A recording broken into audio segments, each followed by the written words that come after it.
بسم اللہ الرحمن الرحیم۔ السلام علیکم۔ حضرت ابو ایوب رضی اللہ تعالیٰ عنہ فرماتے ہیں کہ میں نے رسول اللہ صلی اللہ علیہ وآلہ وسلم کو فرماتے ہوئے سنا، جس رات مجھے معراج کروائی گئی میں حضرت ابراہیم علیہ السلام کے پاس سے گزرا۔ آپ نے کہا، اے جبرائیل، آپ کے ساتھ کون ہے؟ حضرت جبرائیل علیہ السلام نے عرض کی، محمد صلی اللہ علیہ وآلہ وسلم۔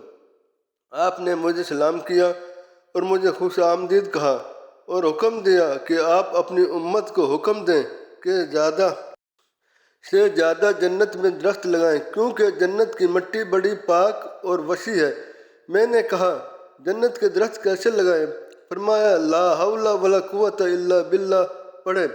ایک اور حدیث میں حضرت عبداللہ بن سعد بن ابی وقاص رضی اللہ تعالیٰ عنہ اپنے والد سے روایت کرتے ہیں کہ مجھ سے حضرت ابو ایوب انصاری رضی اللہ تعالیٰ عنہ نے فرمایا کہ کیا میں تمہیں وہ کلمات نہ سکھاؤں جو مجھے رسول اللہ صلی اللہ علیہ وآلہ وسلم نے سکھائے؟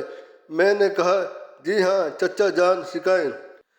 فرمایا کہ جب رسول اللہ صلی اللہ علیہ وآلہ وسلم نے میرے غریب خانے کو رونق آمد بخشی تو آپ نے مجھ سے فرمایا، اے ابو ایوب، کیا میں تمہیں جنت کے خزانوں میں سے کلمات نہ سکھاؤں؟ تو میں نے عرض کیا، میرے ماں باپ آپ پر قربان ہوں، یا رسول اللہ مجھے سکھائیں۔ تو آپ صلی اللہ علیہ وآلہ وسلم نے فرمایا، لا حول ولا قوت الا باللہ پڑھا کرو۔